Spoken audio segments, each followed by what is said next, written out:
Live in relationship की कहानी में मैं अपने दोस्त के साथ रहने लगी थी। एक रात उसका दोस्त और उसकी गर्लफ्रेंड हमारे साथ रुके। रात में उसके दोस्त ने मेरे साथ सेक्स का मजा लेना चाहा।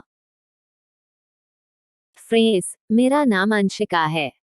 आज मैं 33 साल की एक विवाहिता हूँ और एक सामान्य जीवन व्यतीत कर रही हूँ। मेरे बोब्स 34 बी, कमर 32 और मेरी हिप 36 है। मैं कम हाइट की एक सेक्सी औरत हूँ, अपने शरीर और दिमाग दोनों से। यह मेरी पहली कहानी है। लिव इन रिलेशनशिप की कहानी है मेरे पहले पराये मर्द के स्पर्श के एहसास की। बात मेरे कॉलेज के दिनों की है। मैं और मेरे पति एक ही कॉलेज से पढ़े हैं। कॉलेज में मेरे पति मेरे बॉयफ्रेंड हुआ करते थे, जिनका नाम विशाल है। उनके एक बेस्ट फ्रेंड थे जिनका नाम अभिनव है।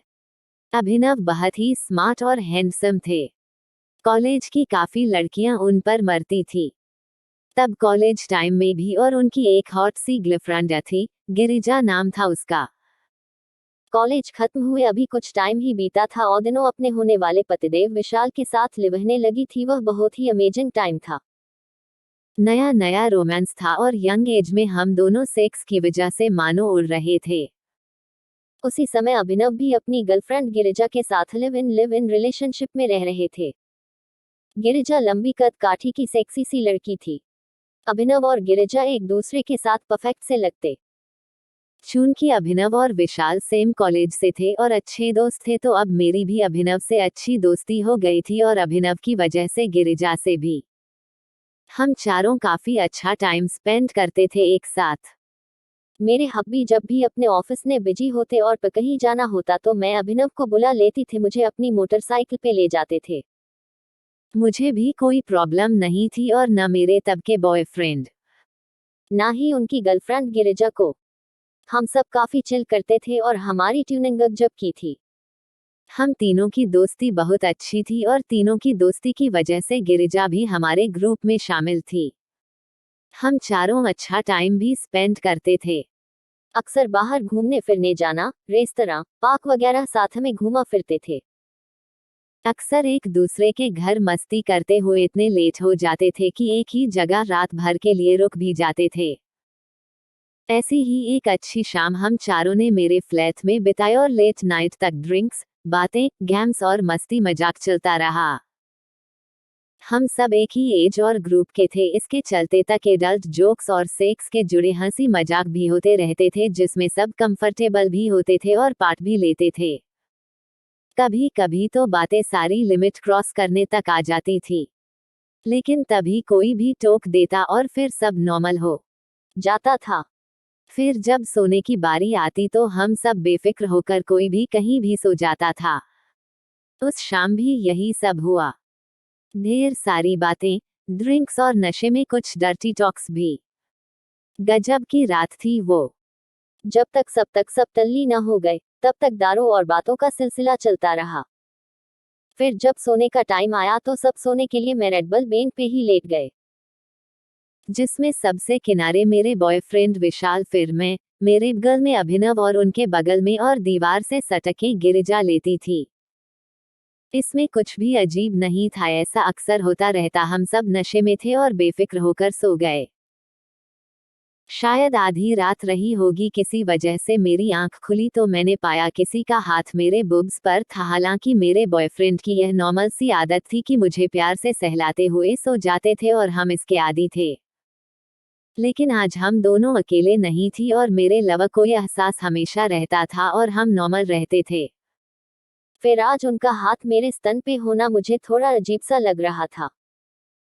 मैं अभी ये सोच ही रही थी कि अचानक थोड़ी सी हलचल से मुझे यह साफ पता चल गया कि यह हाथ मेरे बॉयफ्रेंड विशाल का नहीं बल्कि अभिनव का है और वह शायद मुझे गिरिजा समझ रहा था। मैं सोच ही रही थी कि अचानक मुझे उसके हाथ में कुछ है हरकत महसूस हुई और मैं सहम सी गई और नोटिस करने लगी कि हो क्या रहा है। फिर जल्दी ही मुझे एहसास हुआ कि मेरा बॉयफ्रेंड विशाल और गिरिजा गहरी नींद में हैं, जबकि अभिनव चुपचाप लेटे हुए मेरे पूरे बूब और निप्पल को फील कर रहा था। सन रह गई। मुझे कुछ समझ नहीं आ रहा था, क्योंकि मैंने ये कभी सोचा नहीं था कि ऐसा भी कुछ हो सकता है। लेकिन हूँ तो मैं एक औरत ही। मुझे किसी पराये मर्द के स्पर्शे का जब एहसास हुआ था तो मुझे आज भी इस बात का अफसोस है कि मुझे अच्छा लग रहा था। अभिनव का हाथ मेरी ब्रा के अंदर से मेरे बूब और निष्पल को सहला रहा था और शायद उसे यह एहसास हुआ कि मैं जाग गई हूँ तो वह एक पल के लिए ठिठक सा गया। फिर धीरे से उसने फिर से फील किया सब कुछ। मैं समझ नहीं पा रही थी कि क्या करूं। शायद कहीं मुझे यह एहसास मेरी योनि को गीला भी कर रहा था। मैंने कुछ रिएक्ट नहीं किया, बस चुपचाप लेटी रही। अभिनव को अब यह पूरी तरह से पता था कि मैं जाग रही हूँ और मेरी तरफ से कोई विरोध नहीं होता देख उसकी हिम्मत भी बढ़ती जा रही थी। उसने मेरी ब्रा को थोड़ा नीचे करते हुए मेरे एक दूध को निप्पल तक ब्रा से बाहर कर दिया। फिर दूसरे को भी। और अब वह मेरे दोनों बूब्स और निप्पलों को मसलने लगा था और मैं पागल सी हो रही थी। मेरी चूत पानी पानी हो रही थी। अचानक मुझे यह एहसास हुआ कि यह गलत हो रहा है, सरासर गलत। मैंने अभिनव का हाथ अपने हाथ से पकड़कर अपनी ब्रा और टी शर्ट से बाहर निकाल दिया और विशाल की तरफ करवट लेके उससे चिपक कर लेट गई। मेरा दिल जोर जोर से धड़क रहा था, मेरी चूत गीली थी और मैं सच कहूँ तो शायद अभिनव के प्यार के प्यासी भी। ये सब भूल के अचानक मैं विशाल में समाती हुई लेट गई। शायद अभिनव भी मेरी मंशा समझ गया था इसलिए वह भी गिरिजा की ओर मुंह करके लेट गया। और कब मेरी आंख लग गई पता भी नहीं चला। सुबह मेरी आंखों में एक लाज थी और अभिनव की आंखों में झिझक। वे दोनों तैयार होकर चले गए, फिर कुछ भी मेरे मन में नॉर्मल नहीं रहा था। जब भी विशाल मुझे हाथ लगाता तो मुझे अभिनव का छूना याद आ जाता और मैं उसके ख्यालों में खो जाती थी। लेकिन मैं अपने प्रेमी के प्रति समर्पित थी और उसे दागा नहीं देना चाहती थी तो मैं उस घटना को भुलाने की कोशिश करने लगी। आपको मेरी जिंदगी की यह सच्चा किस्सा पसंद आया होगा। लिव इन रिलेशनशिप की कहानी पर मुझे कमेंट बॉक्स में जरूर। ओहो। अभी अब ऐसी भी क्या नाराजगी कि मुझसे बात भी नहीं करनी। पता है न तुम्हें तुम्हारे बगैर जीना नहीं आता मुई। फिर अभी जब देखो मुंह फूला के बैठ जाते हो। ज्योति ने अभिनव की आंखों में देखते हुए कहा। वह उससे रूठा था, नाराज था, बोल नहीं रहा था मगर जो भी था वह उसकी मोहब्बत था, उसका प्यार था, उसका ईश्वर था, उसका पति था। वही तो था जो उसके मन मंदिर का देवता था और उसने हमेशा उसकी पूजा की थी। उसे कभी खुद से दूर नहीं जाने दिया था। आज भी उसकी नाराजगी के बावजूद उसने उसके लिए उसकी मनपसंद दाल मखनी बनाई थी और उसके लिए थाली लगा कर लाई थी। मगर वह था कि उसकी ओर देखने का भी रवादार नहीं था। लेकिन वह हार मानने वालों में से नहीं थी। उसने बटर नान का एक टुकड़ा तोड़ा और अच्छे से दाल मखनी में लगाकर निवाला उसकी ओर बढ़ा दिया। अच्छी बनी है न? मुझे पता है मुझसे नहीं बोलोगे लेकिन मैं तुम्हें भी मुझे छोड़कर न जाने दूंगी। अच्छा थोड़ा सा और। बस एक निवाला और कहते हुए ज्योति ने फिर से एक निवाला उसकी ओर बढ़ा दिया। अभिनव के चेहरे पर कोई जज्बात नहीं थे, अगर थी तो बस सख्तीमगर ज्योति। वो उसकी हर सख्ती झेलने की आदी हो चुकी थी। तमाम मुश्किलें मिलकर भी उसकी हिम्मत को नहीं तोड़ पा रही थी। आखिर ये जिंदगी उसने खुद चुनी थी। अभिनव ने कभी उसे नहीं चाहा था मगर वह क्या करे, उसका दिल तो बस उसी के लिए धड़कता था, आज से नहीं तब से जब से वह दीति को चाहने लगा था। अभी चलो अब सो जाओ, मैं तुम्हें तुम्हारी फेवरेट लाइन से सुनाती हूँ जो तुम्हें बहुत पसंद थी और तुम रोज रात को मुझसे सुनते थे। आज भी सुनो मगर उजाले में। वह उसके सामने कुर्सी पर बैठते हुए बोली। तेरी चाहतों की छांव में बीते ये जिंदगी, तेरी इबादतें बनी हैं बस मेरी बंदगी, तेरे लिए सांसें मेरी चलती हैं, तेरी खातिर धड़कनें मेरी धिकती हैं। तू है तो हर खुशी है मेरी, तू है तो हर हुंसी है मेरी, तेरी मुस्कुराहटों पे सब कुछ निसार है, तेरे लिए ही मेरी मोहब्बत मेरा प्यार है, मेरे वास्ते तू जरूरी है इस तरह जैसे सांसें जरूरी हैं जीने के लिए। तू प्यार है मेरा, तू मेरी प्रीत है, तू ही बता मुझे कैसा ये इश्क है, कैसा ये इश्क है। गुनगुनाते हुए वह पुरानी यादों में खो गई। वो गर्मियों की एक खूबसूरत सी शाम थी जब उसने पहली बार अभिनव को देखा था और देखती ही रह गई थी।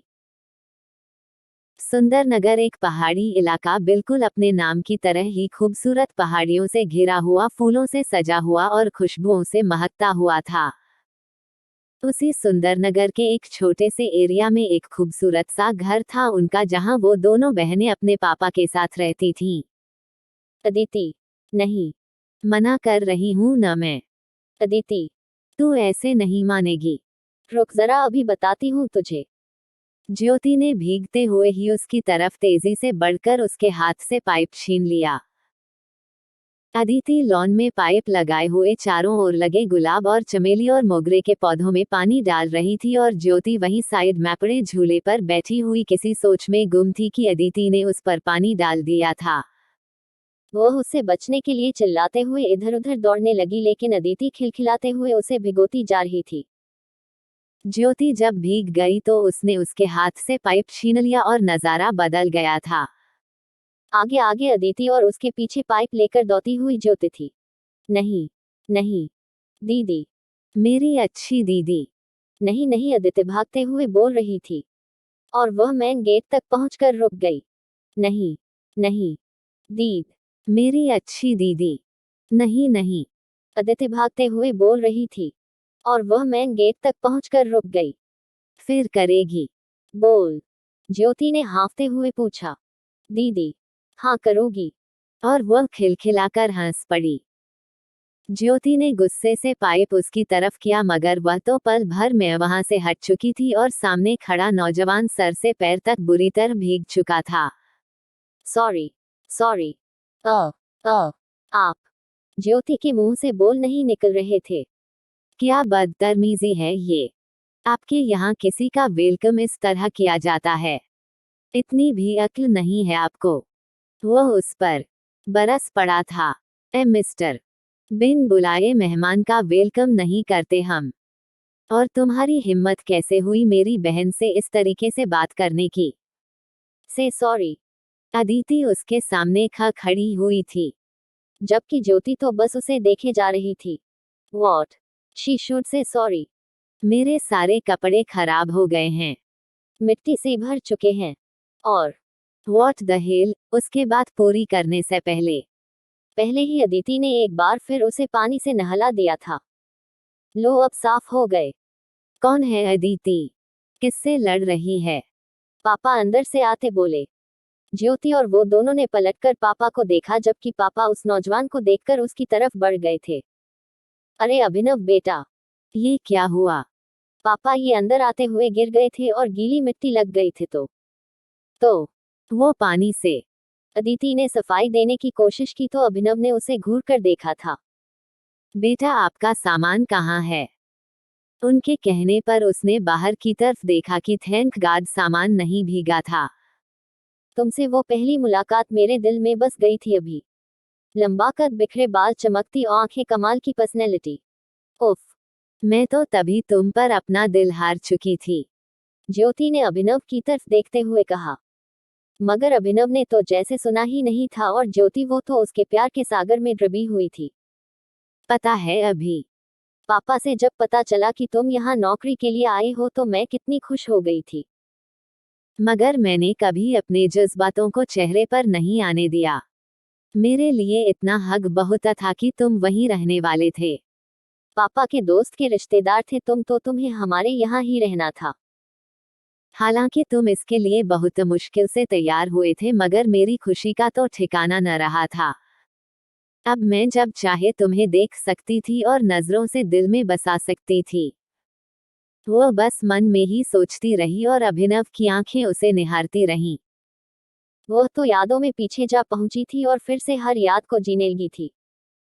ये क्या हो रहा है मुझे? इससे पहले तो कभी किसी के लिए मैंने ऐसा महसूस नहीं किया। मगर अभिनव, नहीं अभी। ये तो जैसे दिल में उतर गया है। उसने बिस्तर पर लेटते हुए सोचा। अभिनव यहाँ कॉलेज में लेक्चरर की पोस्ट के लिए आया था। आने के अगले दिन ही उसने ज्वाइन कर लिया था। उनके घर के बाहर की तरफ बने कमरे में वह रहने के लिए माना था।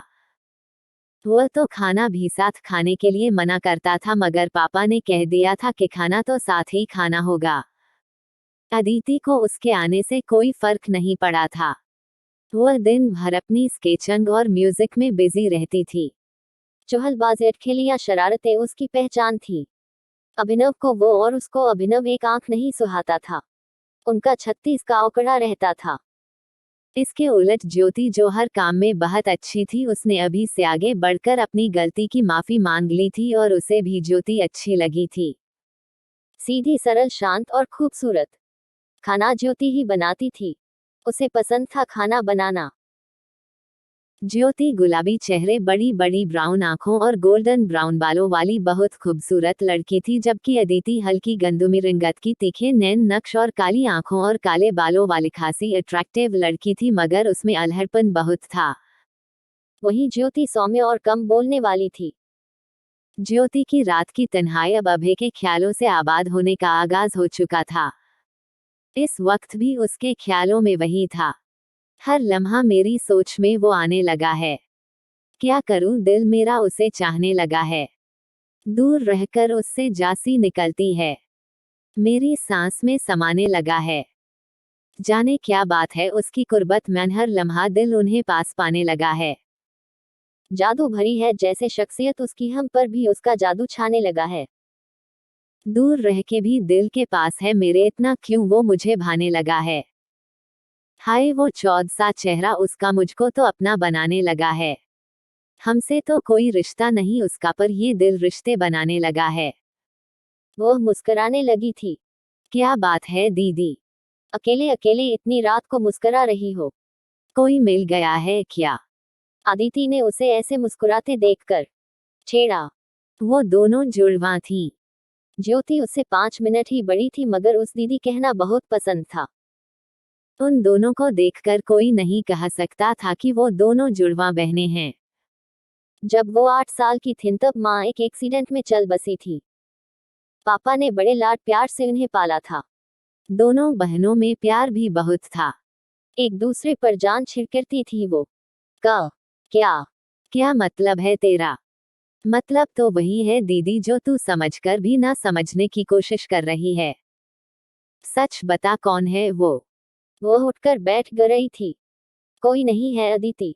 तुझे पता है मेरे दिल का दरवाजा बंद है, ऐसे किसी के लिए नहीं खुलेगा। उसने मुस्करा कर कहा। खान, ये तो है, तुझे कोई पसंद ही कहाँ आता है। कॉलेज भी खत्म हो गया, मगर तूने कोई पसंद ही न किया। लेकिन लेकिन कोई भी होगा तो पहले मुझे बताएगी। ओके, अदिति उसे उंगली दिखाकर बोली। तुझे नहीं बताऊंगी तो किसे बताऊंगी पागल। चल अब सो जा, उसे मीठे लहजे में कहकर उसने लिटा दिया था। लेकिन आंखें बंद करने पर भी उसके ख्यालों में वही था। बेचैन सी तबीयत थी। मेरे दिल का बंद दरवाजा किसी दस्तक से खुल न सका। तुम जाने किस लिए बिन दस्तक चले आए हो। अब अभिनव भी उनके साथ घुल मिल गया था। हाँ, मगर वह अदिति से अब भी चिढ़ता था। ज्योति से ठीक बात करता। जब वह चला जाता तो वह उसके कमरे में आती और उसकी हर चीज को ठीक करके रखती। कमरे की सफाई करती, उसके कपड़े धोकर आयरन करती। वह उसके इश्क में डूबती जा रही थी। रोज रोज उसकी पसंद की चीजें घर में बनने लगी थीं। क्या दीदी? आज भी कढ़ाई पनीर। तुम जानती हो न, मुझे पनीर पसंद नहीं है। अदिति ने मुंह बनाते हुए कहा। तेरे लिए आलू की सब्जी है अट। देख, जैसी तुझे पसंद है। ज्योति ने उसके सामने डिश कर दी। पापा आराम से खाना खा रहे थे और उन दोनों की बातों पर धीरे धीरे मुस्कुरा भी रहे थे। ज्योति जी, आप ही सब काम करती रहती हैं घर का, थोड़ा काम दूसरों को भी दे दिया कीजिए। अभिनव ने कनखियों से अदिति की तरफ देखते हुए कहा। हाँ दीदी, कल से घर की सफाई और बर्तन धोने का काम अभिनव जी करेंगे। ठीक है न? वो भी कहाँ उधार रखने वाली थी। पापा जोर से हंस दिए। अभिनव कोलगोगी, मैं भी काम कर लूंगा। उसने मुस्करा कर कहा। अदिति ने मुंह बनाया और नेपकिन से हाथ साफ करने लगी। आज का खाना मैं बनाऊंगी दीदी, वो एप्रन पहनकर किचन में आए। क्या ज्योति का मन खुला का खुला रह गया। आज से पहले उसने चाय मैगी अंडे के अलावा कुछ भी नहीं बनाया